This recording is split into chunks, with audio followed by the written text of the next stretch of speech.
from the Midas Touch Network. Charlie Kirk wants Coca-Cola sponsored televised executions of Trump's political opponents. Excuse me, what? Yeah, so you see what I mean?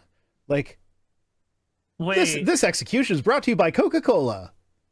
Like, that's funny. that is the most cyberpunk fucking thing. That's straight out of fucking Idiocracy. Like, almost exactly, because they have that Thunderdome thing in Idiocracy that, like, they stop at the beginning to announce what company it's brought to you by. So, like, it... Brought to you by Carl's Jr. No, that was the one cabinet member. But yeah, like, they're unironically creating Idiocracy, the world of Idiocracy. So, anti-Martin Luther King enthusiast and Turning Point USA CEO Charlie Kirk suggested executing Trump's political opponents, those he feels disrupted Trump's ability to carry out his constitutional duties. Kirk pushed hard for a public embrace of the death penalty, the televising of these executions, and allowing them to be sponsored by companies like Coca-Cola. And he even suggested that children should be forced to watch these public executions, because nothing says party of family values like forcing kids to watch people. And we'll get to this. He's not talking about lethal injections or that nitrogen thing that turned out to be pretty inhumane. He's talking about beheadings. Hey, Rhino, I need you to do from one streamer to another. I need you to do me a huge favor. Please tell me not to say anything that will get both of our channels banned.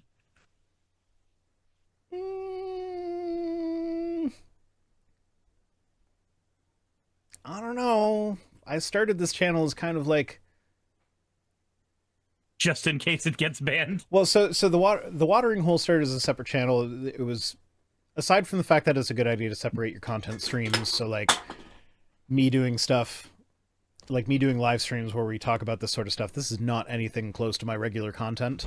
And so putting that on a separate channel is just a good idea from a branding standpoint.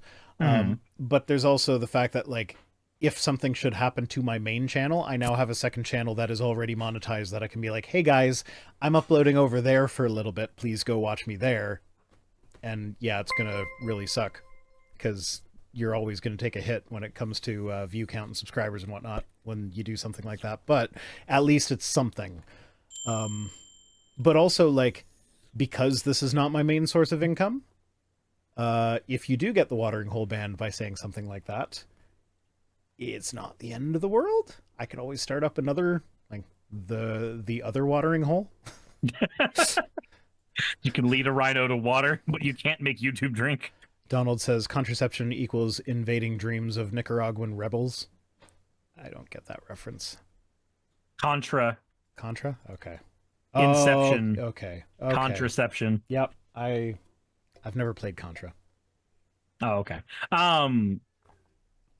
So then I'll say the soft version of this. God, I hope he gets lead poisoning. I mean, if he lives in Michigan, there's a possibility for that. So Charlie Kirk says, as far as other death penalties, I think what some of those guys did to Donald Trump to use the instruments of the government to destroy the constitutional order, that should be under consideration. Some MAGA Republicans have complained about... These people are so fucking bloodthirsty. Mm-hmm. Like, they will not be happy unless somebody is dying. Yep. And these are the same people who'd be like, oh, Biden's weaponized the Department of Justice. Meanwhile, they want to use the Department of Justice to literally kill their political rivals. That was fucking Trump's defense in, I forget which court case it was. But he basically said that the president gets immunity from everything. Yes, that includes having SEAL Team 6 execute political rivals. Sorry, that wasn't exactly it. It was as long as he doesn't get impeached and convicted. So you can have SEAL Team 6 execute your political rival and then wait to see if you're about to get impeached, and then either have SEAL Team 6 execute more political rivals so there's not the votes to impeach you anymore, or resign before you get impeached, and then you get off scot-free, according to Trump's logic. But we already talked about that a few weeks ago, so no need to go over that whole thing again. some MAGA Republicans have complained about military generals, federal employees, and White House personnel who resisted Trump's more extreme impulses. So those would be the proverbial adults in the room while Trump was in charge. And actually, this is something that I just found out about today.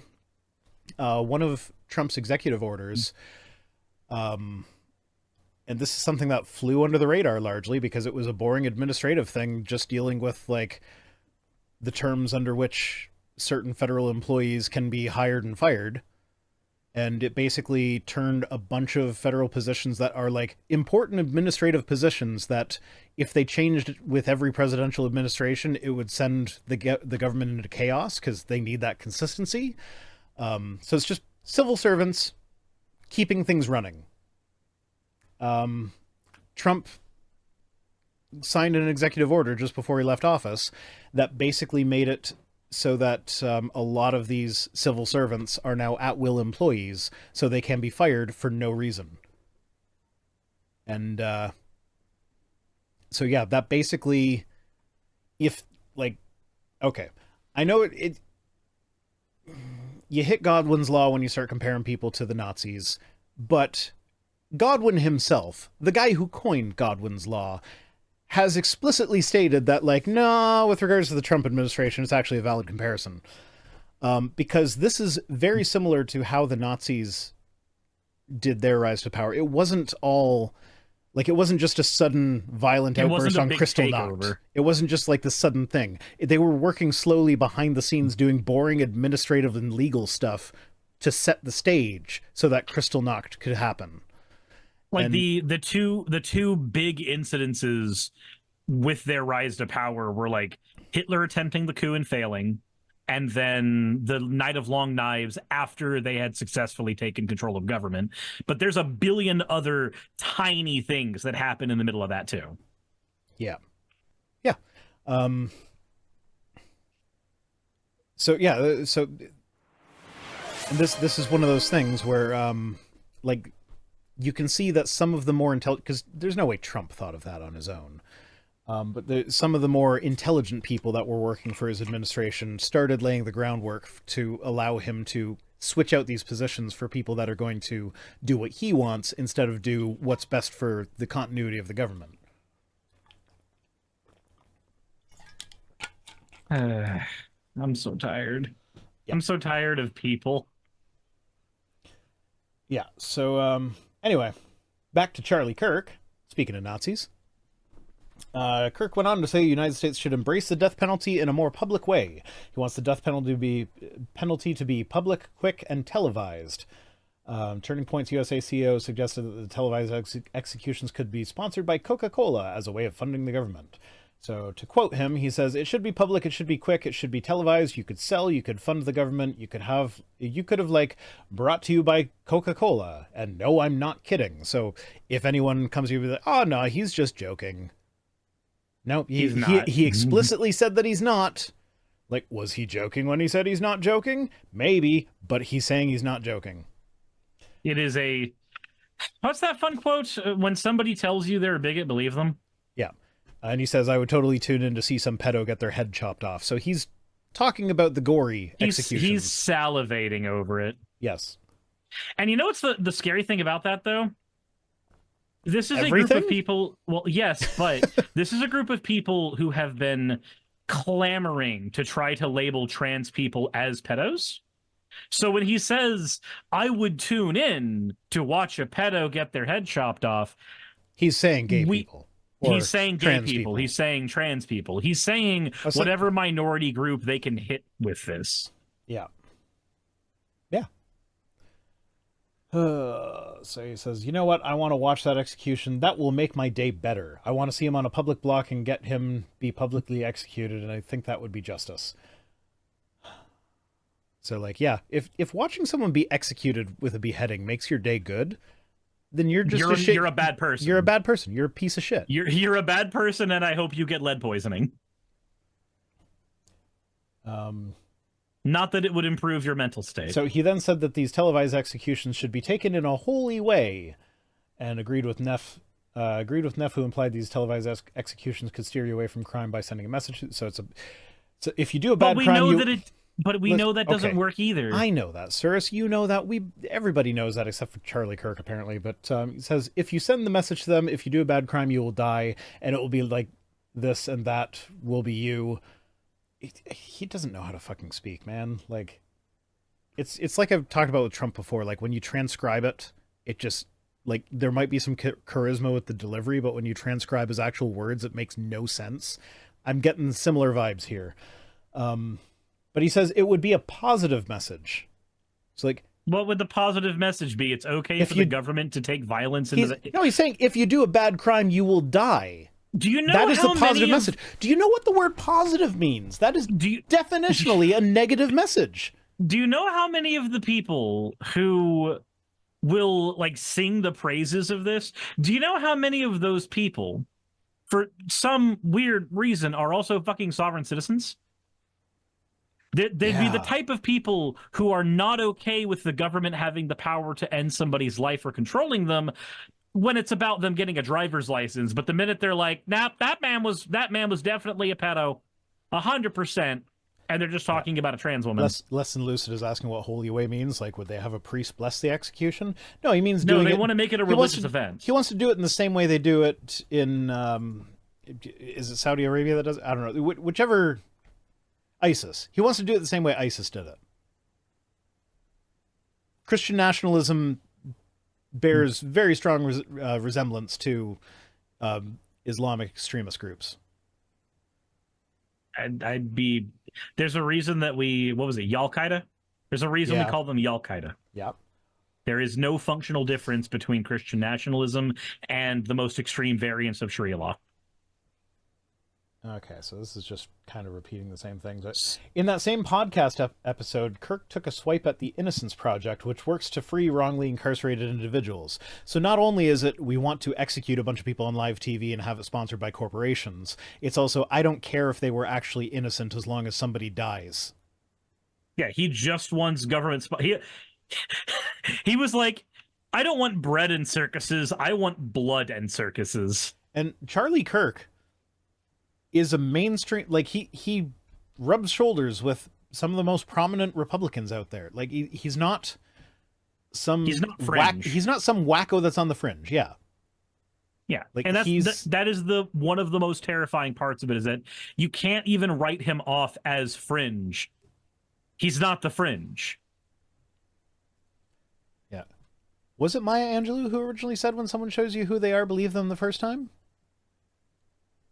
I don't know. I know the quote, but I don't remember to whom the quote is from. I mean, that tracks for me. But I also have seen that meme enough times of like Abe Lincoln saying not to believe everything you've read on the internet.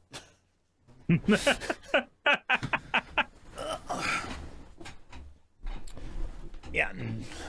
Dither says I've donated to that charity. Fuck him for saying that. Yeah, fuck him for saying everything he says. Like, the dude's fucking nuts. Okay, so that's it for news. You ready for some tweets? We got some bangers today. Sure. We get into some Canadian politics with it today. I've confirmation, cross-platform confirmation. So it was attributed to Maya Angelou on Twitch, and now my YouTube chat confirms that it's Maya Angelou. So that counts as separate independent sources, right? That's how that works. That's totally. I'm a scholar.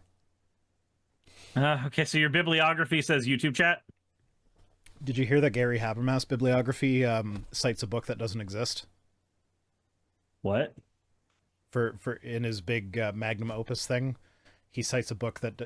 Okay, it's just a typo. Like, he cites a book written by Bart Ehrman that, like, clearly he meant this one book, but he just like wrote the title from memory instead of like actually looking up the title, and he got it wrong enough that it's like, yeah, I can tell that that's the book you were going for, but he didn't write a book that is called that. But that's kind of hilarious. Yeah, and it's like, it's a big book. There's going to be typos, so I don't want to harp on him too much for that, but I still find it funny. Habermas is the minimal facts guy, right? Yes. Donald Jaramillo says tweets or excretions. I like excretions. But Twit Tweets rolls off the tongue too easily, so the show remains Twit Tweets. Okay. Hey, I just quickly want to give a thank you to all of my wonderful patrons who keep the show running. YouTube and Twitch are a pretty bumpy ride at the best of times, and the stability a Patreon provides me is worth more than I can say here. I'd also like to thank each and every one of my $20 and up patrons here, and they would be Red Joker, Britzkrieg, Cameron, Dren, Jemshin, Smiling DM, Poundini, Mabbity Babbity, Naomi, Isaac, Nixie Chan, the Oberon team, Agamotto, Jordan, Ravi, Giuni, Kiratorian, Prisma, all of you, I'm not saying that part, and Starlight. And finally, thank you to everyone else that helps keep this channel alive. While you're here, why not check out another video? And thank you for watching.